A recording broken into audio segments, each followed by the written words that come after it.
welcome back, Faithful Politics listeners and viewers. We are continuing our spotlight on the contributions of individuals and people in the LGBTQI plus community for Pride Month in a series we are calling Say It With Pride. So I am your political host, Will Wright, along with your faithful host, Josh Bertram. How's it going, Josh? Doing well. How are you? Doing great. And this week we are joined by Casey Flores, who is the president of the Log Cabin Republicans of Richmond. So welcome to the show, Casey. Welcome, Thanks Casey. So Thank you, guys. Thanks for having me. Hey, just to start us off, like what or who are the Log Cabin Republicans, and how did it all begin? How did it all begin? Okay, we are the largest organization representing LGBT Republicans and their allies. It actually all began, the national chapter is younger than the California chapter. It began in California.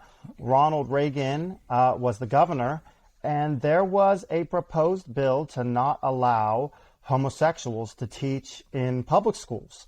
And Ronald Reagan was like, no, I don't support that. So he encouraged his gay Republican friends to get organized. I imagine the gay Democrat friends also were. Mm-hmm. But that's how it started. And so for all the stuff that Ronald Reagan gets for being anti-gay, you know, he was the president during the AIDS crisis, that might not actually be true. Wow, that's so interesting. So Ronald Reagan, was this the only thing that he did that was kind of pro-LGBTQ, or were there other things that you can think of? Like, how do you feel about him? Because, again, he gets a lot of flack from the Democratic side. You know, I look at that, especially if you watch the CNN documentaries, the 80s and the 90s, the 2000s, great documentaries, when they talk about his experience and the way that he handled the AIDS crisis. It sounds a lot like the way they talk about the mainstream media or whatnot talks about the way that Donald Trump handled gays. They just kind of went with the standard narrative that he was anti-gay, he wasn't doing anything, he wasn't doing enough. And it really, when you look back, it's hard. I wasn't alive then. I was born in 1991. But when you look back at that, you start to notice trends, notice narratives that have been pushed. I don't know that they're necessarily true. I think that he handled it like anyone would handle any illness. And I think they wanted him to be more like pushing the gay thing, we need to protect the gays.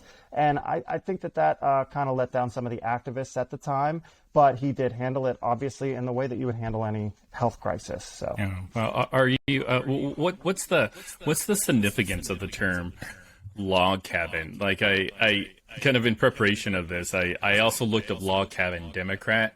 And it's a daily newspaper in Conway, Arkansas. So like, I'm curious, like, well, what's the log cabin part of Log Cabin Republicans? It's kind of an ode to Abraham Lincoln, and I guess they had a lot of log cabins back then. It's not, I get that all the time, and I've always heard Lincoln's name dropped when that happens, but I don't. It's not anything like that is special to LGBT or Got it. And have you been a lifelong Republican? Yeah, I came from the really hardcore evangelical side, and then I kind of put I guess you could say I put that on the back burner, not necessarily, but I'm still a hardcore Republican, just not so much evangelical. Got it. There's no judgment here. It's okay. So, totally. Totally transparent person. So with that, with the evangelical side of it, what was that like for you growing up, and how did you make that separation as you like keeping with this Republican, like Christian right? Like how have you handled that kind of tension there between that and kind of, or at least apparent tension between that and the LGBTQ community? Yeah, you know, I'm really a lot of the LGBT community grew up in church and leaves and is very bitter toward that part of their life. Right. They have parents who might have lumped them in with pedophiles or anything like that. Like, these are all things that have happened to me. But I'm actually not very bitter about that part of my life, and toward that part of my life, I'm very grateful. I think I learned a lot of character good character qualities throughout the Christian faith. And when I look back at that part of my life, I'm very grateful. Very grateful. I was heavily involved in ministry, and we're the LGBT people who say that you don't have to bake the cake, and we're here to defend your religious liberty, and that is at the. I want to work with evangelicals. I want to be allies with them. And so, I think it's inherently kind of almost big government when the evangelicals want to run things according to their faith, or maybe a theocracy. And when it comes to teaming up on certain issues, I think that there's room there. That's so cool to hear you say that, actually, because in my experience, like for the most part, like I mean, people just can live how they want to live, like for me, it's like, it's almost the live and let live, philosophy. And I'm not even say that's necessarily Christian. Maybe it's more American and Christian. I don't know what it is, but it's just kind of how I am.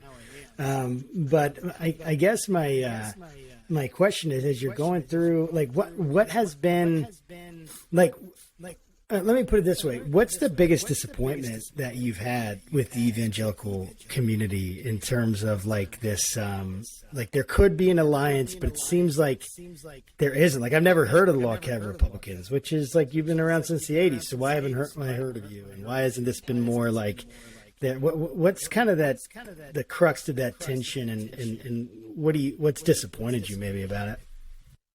Yeah, I think that we've become a lot more of a mainstream part of the Republican Party very recently. And I mean, I think that LGBT people in general have become a lot more part of the mainstream society just within the last decade or so. I mean, the first time Hillary Clinton and Barack Obama ran for president, they ran against gay marriage. So when you think about that, it's changed quickly. The overall societal views of homosexuality, etc.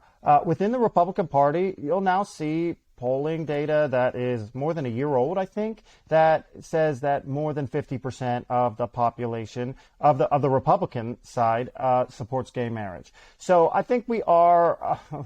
I was at CPAC maybe a month ago, whenever it was, and I would always say that we are ascendant and unstoppable, because I feel like we really have broken some glass ceilings within the Republican Party. There are gay candidates running for Congress, and Trump appointed the first openly gay man to the cabinet, and so we're kind of rocking and rolling. I don't really worry about the tension so much. I think that, like I said, we're ascendant, unstoppable, and we're a part of the Republican Party.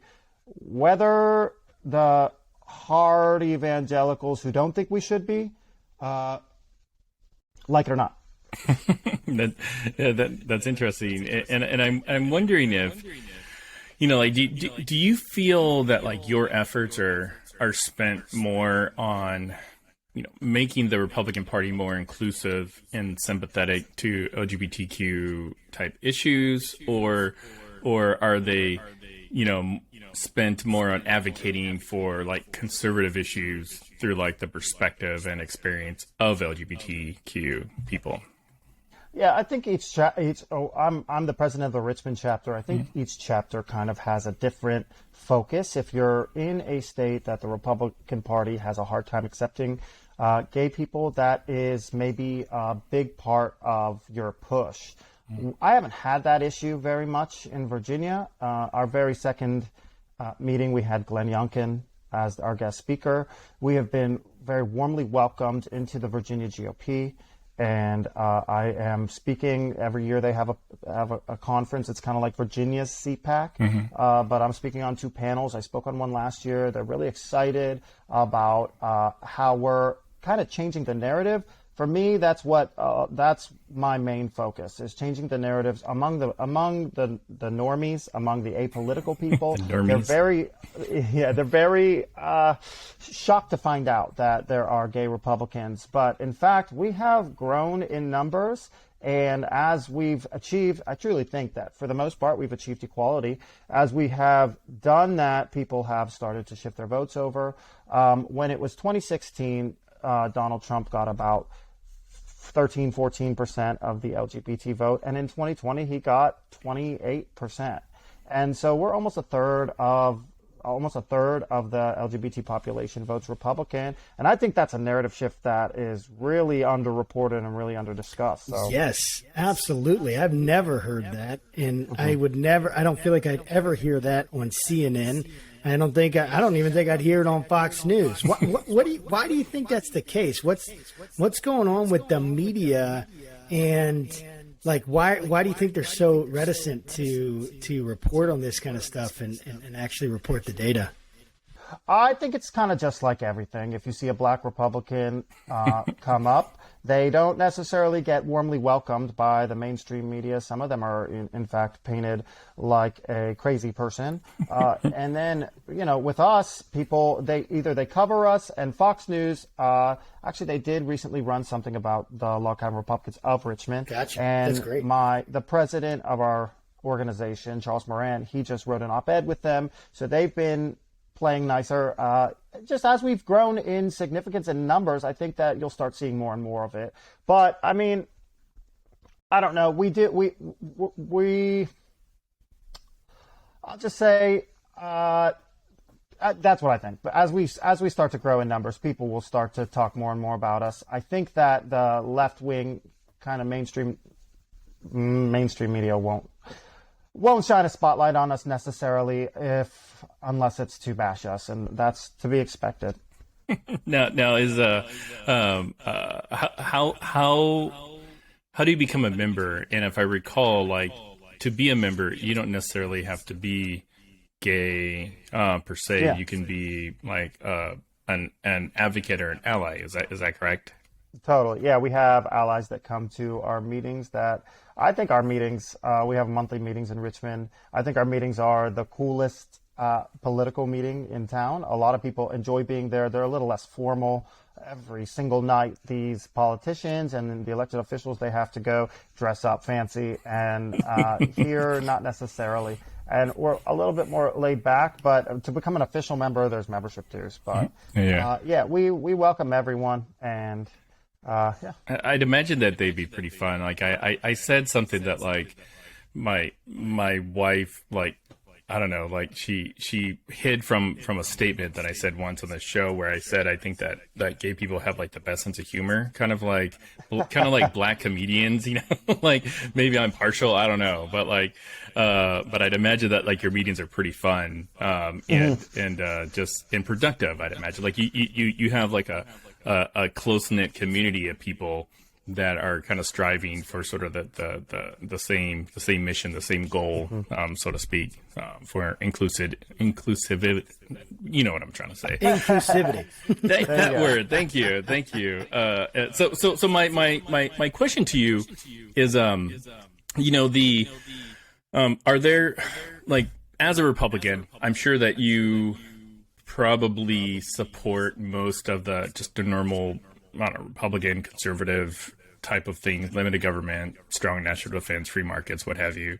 But like, are there initiatives that the Log Cabin Republicans are lobbying for on behalf of the LGBTQ community that maybe isn't necessarily like in the mainstream?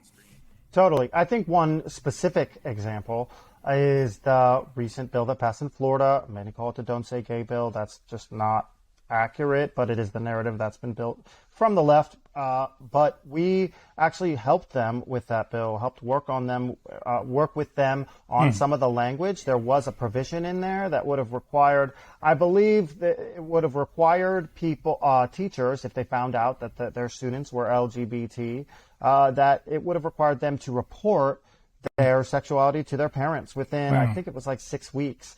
And we were like, whoa, you're not going to get support necessarily from us. That goes a little too far. Right, yeah. If you go that route, because that is a terrifying idea potentially for people who are still in the closet, for their parents to find out, especially from their teachers. kind of horrifying. So we worked with them on that. We said, it's not going to get as mainstream appeal if you go that far. But and we totally backed that bill after they removed that. And we are very proud that bill passed. That's amazing. So I just can't get over the narratives that are built on both sides, like that don't say gay. I mean, basically, I don't even know what the real name of the bill is. I just know that's what it's caricatured as. And so walk me through the logic for the gay community and why you feel like the gay community should support that bill. Yeah, I think that it's not controversial. And in fact, when you poll it with what's exactly in the bill, it polls well with Republicans and Democrats. It is about prohibiting instruction on gender identity and sexuality for kindergarten to third grade students. So you can't sit there and say, that you might be gay or maybe you're transsexual, but even like a little bit more subtle things like we've seen worksheets come out of schools that is like, David might decide that he's, not necessarily a boy. Things like that are very, I don't know. I did work in a public school system for 2 years, and those worksheet type things with all the little like stick figures or whatever, and in a way that kind of lays out the LGBT far left narrative and that gender identity and things. So it prohibits instruction. That does not mean it prohibits things like saying you have a husband, saying that you went kayaking or paddleboarding with your husband, as we saw on some of the news. That's not what the bill prohibits. It just prohibits instruction on those topics to kids as young as 9 years old. And so I don't think that it's all that controversial.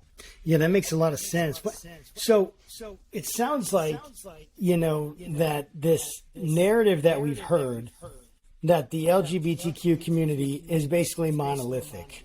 Sounds like that's not true, which I guess anyone who is really thinking about it would guess that's not true because it's humans, right? So you're not going to be monolithic. But what do you think are the major differences between, say, the log cabin Republicans and maybe what you had mentioned as like a kind of a more left or far left LGBTQ agenda? What are the major differences? I've thought about this a lot in terms of ideology, in terms of just personality. I think we're less, and I actually spoke with some of my chapter members, I just think we're less offendable.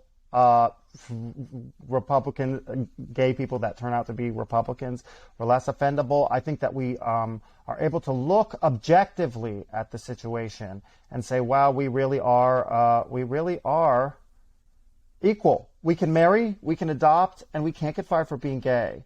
And we do support religious liberty. So that in terms of ideology and political platform, we believe that. I really wish that the left would because the LGBT right, a lot of us were closeted, come from conservative backgrounds, and never changed our political views. But some of them, like I said, may have been closeted. The LGBT left was the one pushing for equality, and I wish they would just sit and enjoy the fruits of their labor. But in fact, when you see the LGBT left and the narrative coming from the types of people in that community, I would say that they are complaining that they are not equal, still to this day, from the nicest houses in the nicest neighborhoods in the nicest cities. And they don't want to lose that control. They don't want to lose the control over gay people. They want straight Democrats to be able to say, I stand with the LGBT community. Well, in fact, it's a lot more fractured than you would think. Like I said, fully 1/3 of LGBT individuals now vote Republican. So that narrative's getting a little bit harder to push, and I fully intend on flipping it on its head. That's really cool. Now, I think if there's one, so I'm a Democrat, progressive Democrat, somewhat. Like there are some conservative things that I'm very, I don't know, like We I like, forgive him for it.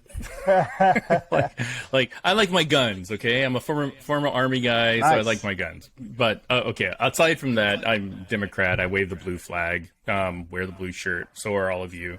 And you know, if there's one question I think that Democrats largely would question is like what, like LGBTQ Republican Party, like based on what we understand as a narrative, and then not necessarily just the narrative that's pushed by like the media, just the narrative that like Congress, you know, members like push, you know, Totally. like it doesn't really comport with you know what it is like with inclusivity. Oh, there, I said it. Good. So like, you know, like so how do you support like the issues of log cabin Republican members while at the same time like reconciling with a lot of the anti-gay rhetoric you hear from like the larger Republican community?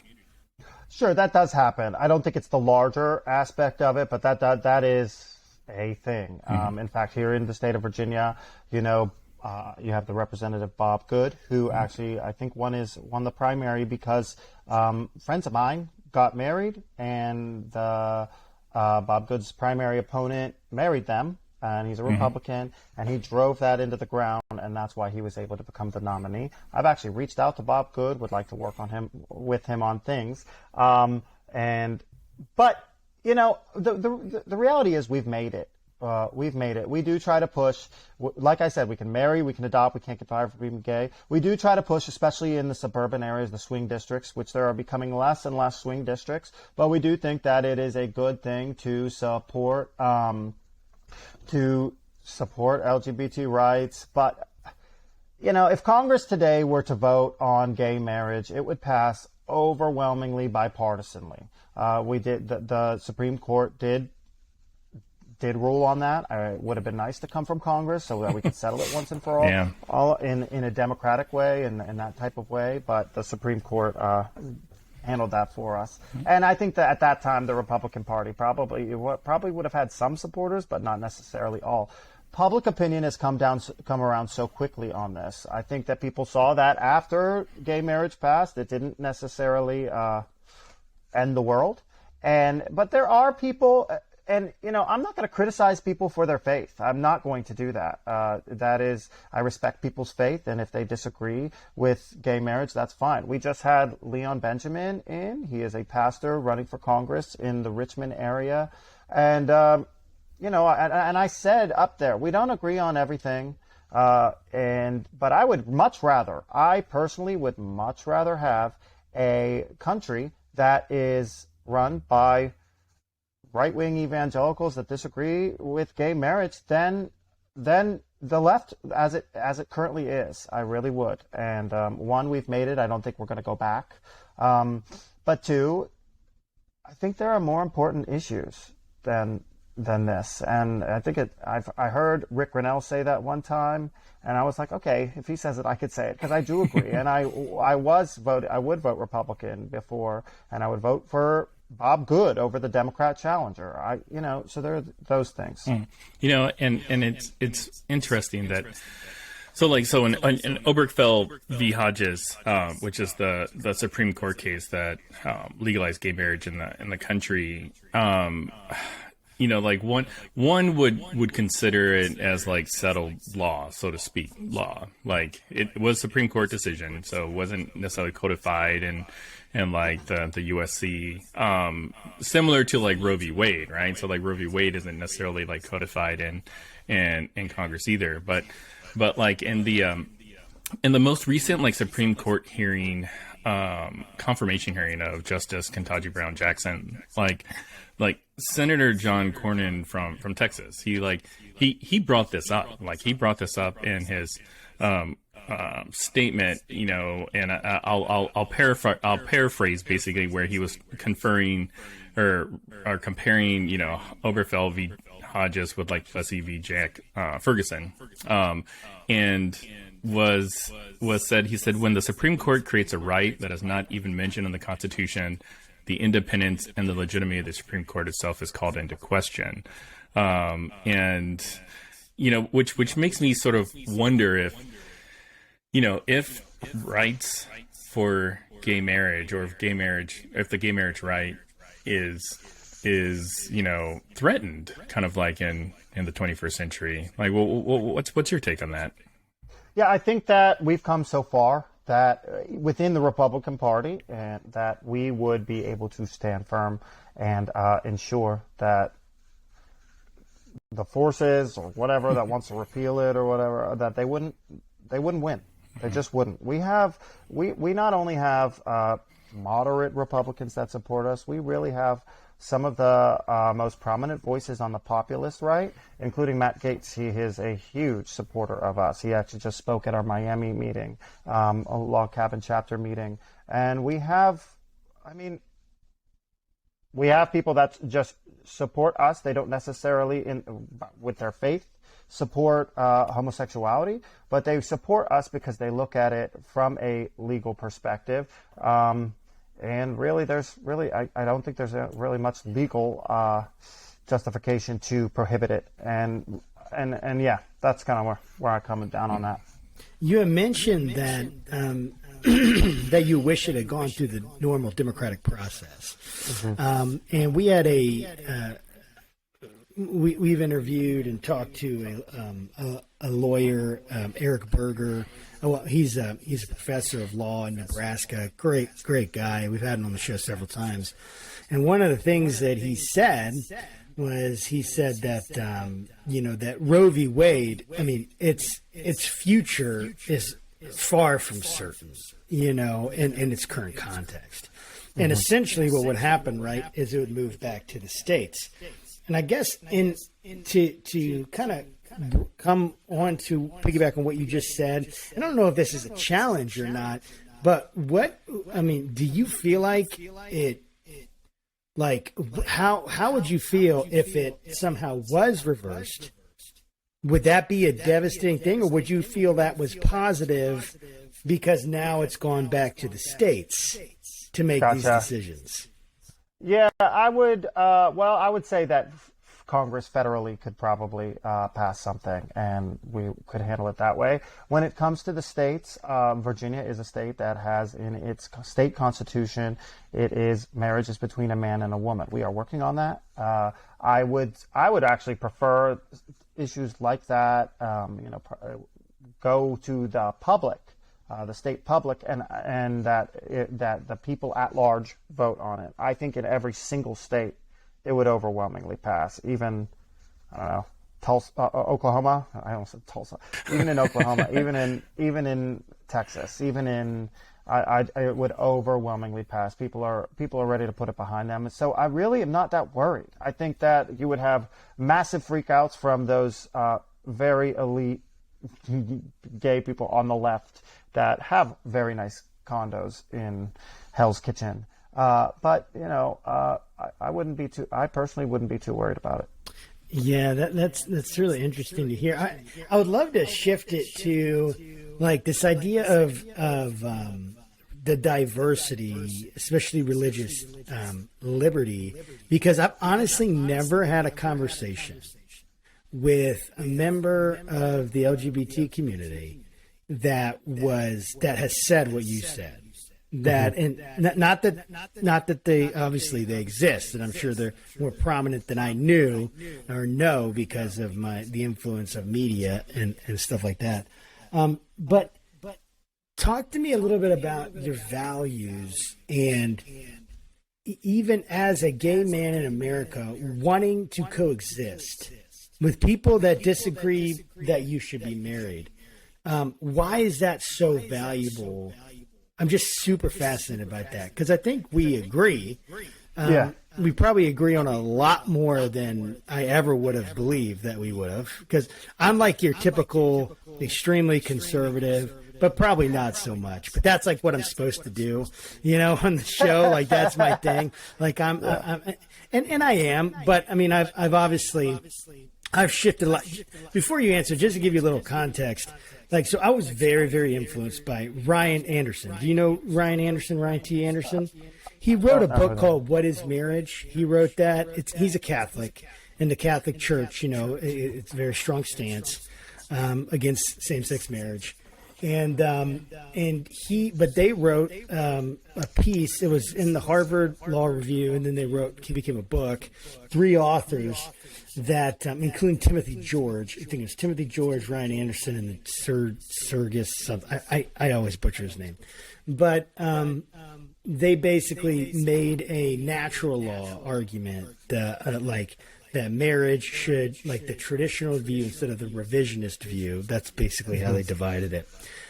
Should be codified in law and should be maintained because they felt like society, because it would bring a detrimental effect to society at large. So I was very influenced by that.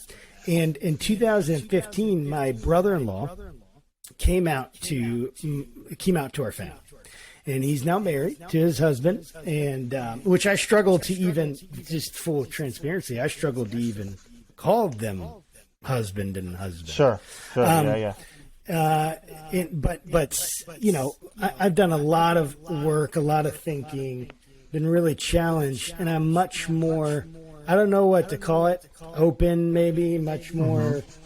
I don't know. It's just I'm transforming inside, and honestly, right now I'm in a little bit of an existential crisis, and it has nothing to do with that. It's just like a bunch of different stuff.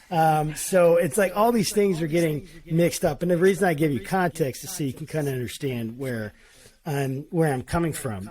But to have someone like a gay man say, yeah, I think people should not have to bake a cake or not have to do this. I think they should be able to live by, their religious conviction. That's refreshing to me because my views have really shifted to, hey, I mean, this is America. This is where we are in America. This is how we've set up America. America is not a Christian nation. It wasn't founded as a Christian nation. It was founded as a specifically secular nation in the midst of a Christian world, which was very radical. So my question is that, describe to me again your values. Like, where did you come to this decision to see, yeah, you know what? They can disagree to the point where they don't even think I should be married to the person that I love. And yet I want to protect their right to feel that way. Kind of describe your values, your logic. Like, how did you come to this place? Which my guess would be a lot of pressure to not feel that way from maybe the culture at large. Maybe I'm wrong in that. Yeah, I think that just if you're not down for defending people's religious liberty, if you want them to be forced to bake the cake, that is totalitarianism, and I am not for that. I'm not pro that. I also think that respecting people's faith is, I think the founders got that right. To have freedom of religion is essential to a functioning society. I've been to countries where they don't necessarily respect certain religions, and you look at the countries at large, and they're not doing so hot. So you look at people's rights in the country, and they're not doing so hot. I think you need to respect people's rights regardless of who they are, whether it's their sexuality or their religion, and that is very important. Individual liberty, I think it just comes back to your philosophy on individual liberties. I think people should have that's where the ultimate liberty, liberty should lie, with the individual. And I think that is that's key to a functioning society. If I hate people because they disagree with me on whatever topic, it's not going to work. It's just not going to work. We're not going to live in harmony, and we're not going to build a society together. And so I think that's the key. Do you have areas where either you personally have worked with Democrats or, the log cabin Republicans at large have worked with Democrats in supporting LGBTQ type issues? Yeah, so, there was a push in the recent Virginia session to rewrite the Constitution, to amend the state constitution on marriage, and it did not pass. Not a single Republican voted for the language that came out of the Democrats. There is some work being done for next year with the Republicans in the state House and Senate. I think mostly, in the state House and Senate. And I think that they've gotten it somewhere to where the Democrats agree on it. And that is going to, I think, pass and be signed. But, we'll have to see. I think it does. I think since it's a constitutional amendment, it would have to go directly to the public. I think it passes 75-25. I actually don't necessarily like it being in the state constitution at all, the idea of marriage. I think that's big government defining, So, but on other issues, no. We could try, but they're especially involved gay people in the Democrat Party.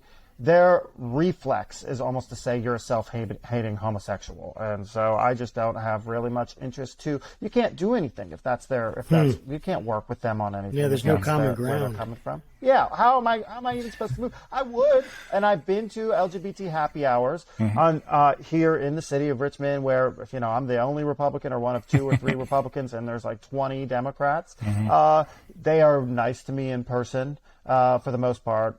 And then, but I don't think after supporting the Florida bill very publicly, I just don't think I'm going to be invited back. But we'll see. Yeah, so that's funny. So is there do you feel like there's this sense on the left that someone like yourself, is a traitor to the cause? Yeah, I've been told that. Yeah, when I was going to a Trump rally in 2020, I had a big sign, Gays for Trump. And I remember this was my first kind of this was when I first got hired. I actually was the political field director for Pennsylvania and Ohio for Log Cabin Republicans during the 2020 election. And so that was my first kind of event that I went to and tried to make, I don't know, shock jock it. I don't know. So I was holding up the sign, and there were protesters outside. I don't know what else, why would you protest a rally, but whatever. I held up the sign to them, and I remember somebody screaming at me, "You're an embarrassment to the community." Wow. So, and I was like, okay, that's how it's going to be. All right, fine. But I will turn the narrative on its head. And so good luck calling me a self-hating gay also. That's just proudly gay. That's so easy to prove wrong, right? Yeah. It took, because of my history in ministry and because I see things very black and white, it took me an extremely long time to get to this point, and I'm not going back. No, you're not going back. What? If I could shift it a little bit to transgender, our current climate. Not climax. That was a Freudian slip. No. Current climate. Don't worry. We've had people who say a lot worse stuff on this program. Sure, I'm sure. But the current climate. So how does the log cabin, or how do rather the log cabin Republicans handle the transgender and almost like non-binary? You use your own. You basically decide what your pronouns are. Give you an example, and I mean, there's examples are legion, right? But an example is my wife is helping with substituting for an online segment of one of the counties around here. And she said in her class, she was at a teacher's meeting, and she was talking about a student, and they're like, "Oh, they don't, who's that?" And she's like, "Oh, you don't know the student?" And they're like, "Oh, they don't go by that name in my class." So they're changing their name and their pronoun from class to class. And I'm just wondering, what's the similarity with the transgender? Because again, everyone thinks it's monolithic. If you're gay, you have to believe in all these different things. what's going on there from your perspective? Okay, I'm not going to speak on behalf. I don't speak on behalf of log cabin Republicans for And we this. can take anything out that you want to take out, by the way, and edit it. Totally. No, but I'll just speak from my own perspective and the way I view things. Being transgender is not the same as being gay. It is not the same logic at all. It is a logical fallacy to lump us in together. And in fact, the radical transgender movement is hurting gay acceptance. HRC likes to push every single year a new gay acceptance. I think they do a big survey. It may be from someone else, but they might promote it. And it's been dropping in the last 2 years. I think that that's because they of the T part of things and the radical T and the trans kids and the this and that. That's not necessarily, first of all, not all gay people think the same about transgender doctrine, ideology, however you want to say it. They are fundamentally two different things. When I'm attracted to people of the same gender, of the same sex, they think they are a different gender or sex. And we do have LGBT in our mission statement at Log Cabin, and there are transgender Republican activists, politicians out there. Caitlyn Jenner, big one. We also have some others that helped us run the booth at CPAC, not this year, but last year. As far as, we understand transgender Republicans because they get treated exactly the same way as we do, as traitors, as self-hating individuals. But just because they are trans doesn't mean that they don't believe in a limited government or in right-wing populism. I'm big on the Bannon side of things, populism, bringing jobs back, etc. Maybe more Peter Thiel type of Republican than Mitt Romney. But just because of that, it's not just because they're trans. So that's I hope that explains it. Yeah, I mean, what I hear you saying is that almost lesbian and gay, it's built on the premise that gender and sex matter. Exactly. Right? And you make a tremendous point. No, you're really echoing my friend Emma Jo Morris. She was a New York Post journalist, and she was the one to actually break the Hunter Biden story that Twitter froze. But she now works at Breitbart, and she literally, that you just put it in her basically exact terms. She wrote an op-ed for Breitbart on this very issue, and she made that exact point. So you're right. It means that I'm into dudes, and I'm into dudes because they are dudes. And the T oftentimes gets down the path of the non-binary and the T and the two-spirit, whatever that is, and your pronouns, gets down the path that basically it's not even an actual thing. That gender doesn't even really exist in solid terms. And you're right. Yeah, that's so interesting, and I'm curious, and I know that you may not necessarily, speak on behalf of the broader Log Cabin Republican establishment, but with a lot of the legislation that's happening or being considered in Texas, for instance, restricting medical treatments for transgender youth. Where do you stand on the issue of medical care, and maybe if you where how are the Log Cabin Republicans in Texas responding? Yeah, so I think I will say, while I don't officially speak for Log Cabin, I think I speak for most people who are involved with Log Cabin. We're not a big fan of puberty blockers and surgery for kids under 18. Once you're over 18, you're an adult, you can make your own decision. But I support the efforts that are being made to halt that. I think it's genital mutilation, sponsored by the parent, and there have been some horrifying stories where if a parent doesn't want their 7-year-old to transition, then they don't get access to their 7-year-old anymore. The other parent gets full custody. And those are things that I think are awful, but I'm not a big fan of puberty blockers or anything like that. I think that bodies should go through their natural cycles. Right. Yeah, to mess with it that way could be dangerous. Exactly. So, and again, I mean, you said ask any question, right? Sure. And again, totally. my motivations are I really am enjoying this conversation a lot. Great. I really love. I actually want to. I'm really interested in coming to one of your meetings there at the Log Cabin Always Republicans. welcome. So I mean, we'll get information before we, at the end of the podcast for you to let people know how to get involved and stuff like that. But so, and again, I when I say this, I would love for you to argue against it. Okay. Unless you agree with it.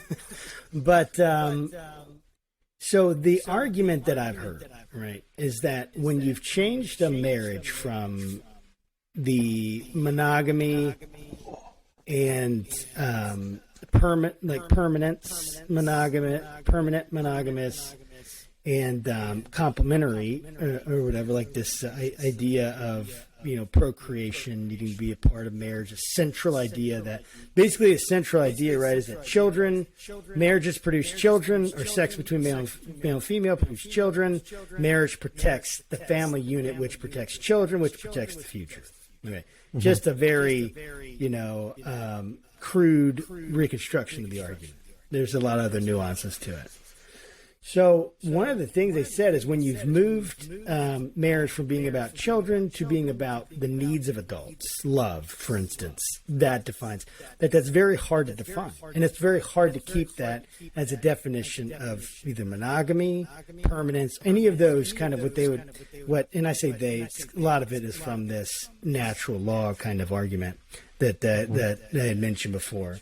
But the idea is that once this has been removed, this central part, that then all constraints are off. Like, for instance, polygamy. Why not polygamy? For instance, maybe even someone would have attraction to people that are younger, right?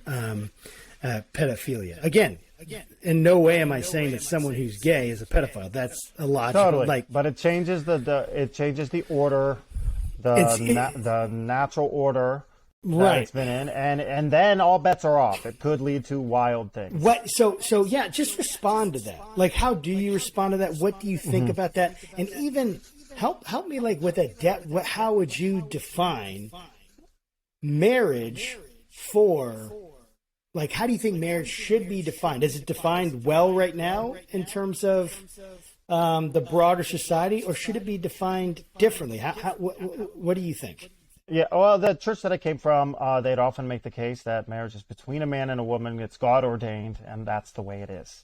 Right, and that's a religious argument. Yeah, exactly. And then, just from my perspective, I mean, two people have been getting married for a very long time in the United States. They've happened to be two people of the opposite genders or opposite sexes or whatever. I don't know. I guess gender is what you pick these days. But when it comes to I'd like to be able to marry my partner. And I think that just because it came from a religious, definition, doesn't mean that it is a thing that should be available to two people. Sure. Some of the issues that the Republicans on the Republicans in the state legislature had was the way that the Democrats wrote the change to the proposed amendment to the Virginia State Constitution of marriage being between a man and a woman. The way that they wrote it, it kind of left it open-ended and open to potentially polygamy and potentially, other things. I'm not really down with the whole polygamy thing. I think two people is, I will go to great lengths to defend the traditional family within two people, within couples. I think it gets really messy when you get three in there, and four and five, even though I do have a friend who was apparently, anyway, part of a we all have that friend. Part of a throuple, and I was like, I personally just couldn't handle that. Sounds like a lot of drama. But yeah, I mean, I think it's just inherent to me that polygamy doesn't work. It's inherent to me that pedophilia is wrong. And that's I don't think that it necessarily, because you open it up to I think we've seen that since gay marriage was legalized, that people have not really dug in on legalizing pedophilia or normalizing it. There are some crazies out there who might make the case, but I don't think it's really led to that.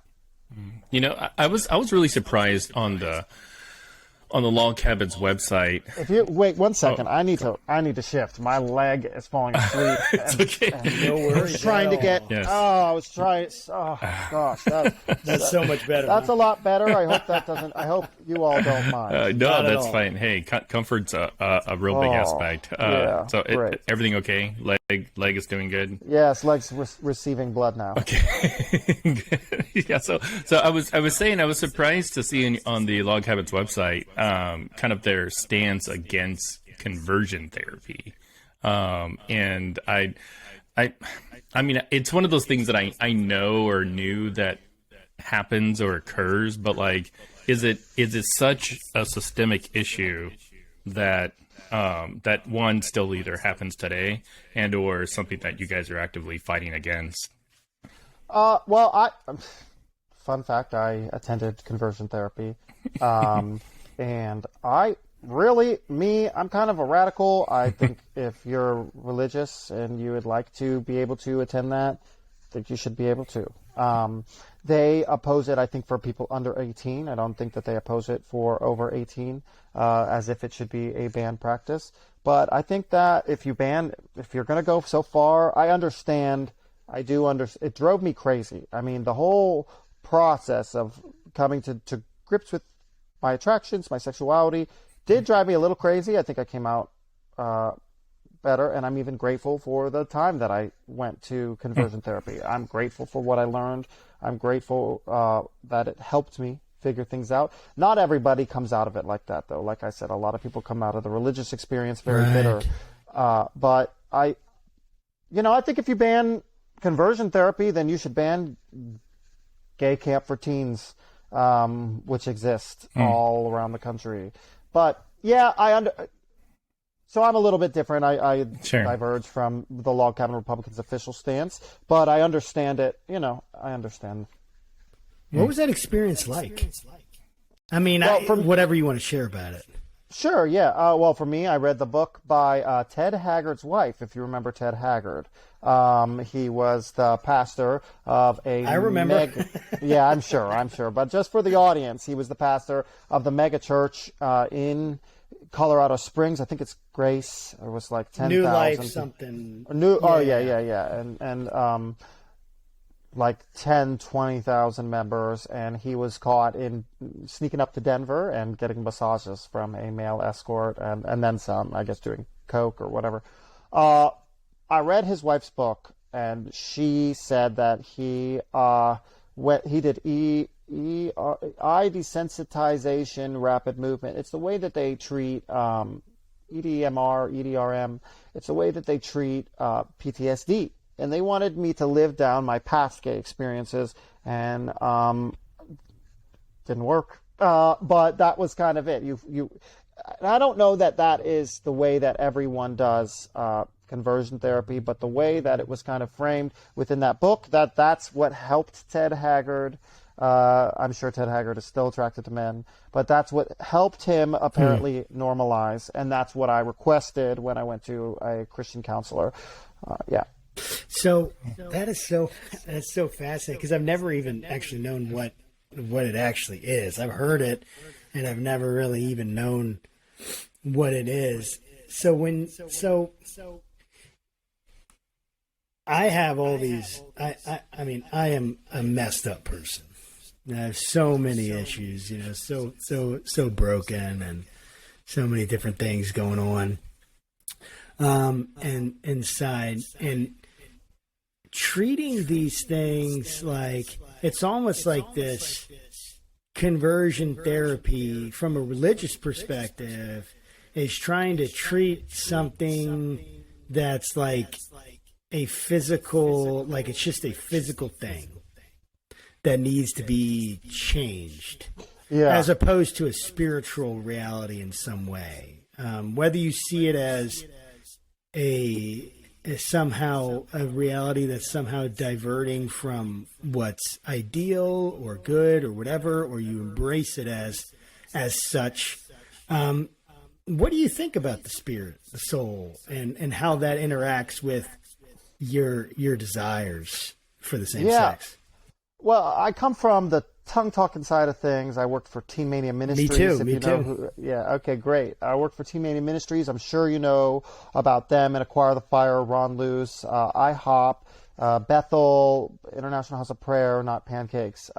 So that's kind of Yes. where I'm coming from, and I'll still have a lot of friends in those circles. Very good friends. Some of my best friends are still in that circle. But I can remember one time when I was at church and I had told my pastor that I have those desires, temptations, struggles, whatever. And I remember one time he came to me and, oh man, he was just like, "You take care of that demon yet?" And, I was like, Seriously? yeah, like I wish, at that time I had wished that I could have taken care of the demon and I just could have cast it out and it would have been gone. I think I did everything I could on the spiritual side of things to deal with those desires, renewing my mind with scripture, talking to my pastor, confessing my sins, and It can get exhausting. having doesn't it? accountability partners, and nothing ever really changed. And I think that, when I decided to embrace that part of my life. Yeah. Talk about that. That's so fascinating. It really happened after something sad happened in my life, but I was really struggling with the whole aspect just of my faith and what I wanted to follow, and I didn't view homosexuality as okay according to scripture and according to my faith. But I had a very close friend pass away while she was driving to my house. And we were all together. It was all the church friends. She was a church friend. And it really, really messed me up. And I remember when that happened, I was kind of at the end of myself. And I think... So sorry that happened, Casey. Yeah. But I think I was 21 when that happened. And I couldn't process everything that was going on with my sexual temptations and my faith desires to be faithful and my friend passing. It was so hard to deal with that I realized in those moments, though, I realized this attraction is not changing. It's just not going to change. And I think at that moment, frankly, I could have chosen to keep pursuing the faith and with the cop, because I was expecting, it's going to change in a moment or over time it's going to get easier, and it never got easier, not one bit. The temptation that I was trying to suppress only got louder and louder, and despite all my very serious, very dedicated efforts. Right. And so at that moment, I could have just said, okay, this isn't going to change, but I still need to live according to scripture, according to my faith. But I kind of didn't. I said, okay, this isn't going to change, and I'm going to embrace it for a little bit because I've tried everything else. That makes sense. I sympathize. Mm-hmm. I feel like empathize, whatever. Both of those with you. Totally. Appreciate your transparency. Yeah. No kidding. I was thinking as you were talking, I don't know if you have ever heard of this TikToker, Kevin James Thornton. My wife is on TikTok. I'm not on TikTok, and he's basically like this gay guy that does these videos about his time in kind of like the fundamental church, and it's really funny. Like he's hilarious. Going back to my earlier point, right? So so anyways, if you don't know who he is, I'm not going to spend time. I tried this with someone else recently, and they're like, "Yeah, I have no idea who you're talking to." So, no. So, anyways, but with that being said, we really, really appreciate your take on things, Casey. This was a really, really cool conversation, and we really enjoyed it. We are going to have you back sometime soon, because we often get told we don't have enough conservatives on the show, not enough people to own the libs. So maybe next time, there's a own the lib moment. We will have you on so you can. Yeah, I'd love to. And we can talk about other topics because you're more than just your sexuality, right? Totally. Yeah, a lot of ministry, a lot of this and that, and this is called Faithful Politics. So yeah, awesome. Well, thanks so much, Casey, and for our viewers and listeners. Yeah. Hey, Will, real quick, Yeah. how does someone get involved? Oh yeah. With Log Cabin Republicans, if in Richmond or anywhere else? We have a website, LCRRVA. Totally welcome to come and sign up. Reach out to us via that. We're on Twitter at LCRRV. Log Cabin RVA is on Twitter, and I think it's the same on Instagram. And then, you could feel free to reach out to me personally. I'm on Twitter at KCJ Flores, Flores. And totally reach out. It'd be great to hear from you. Cool. That's great. And to our viewers and listeners, we will see you next week. All right. Thanks so much, Thank guys. you.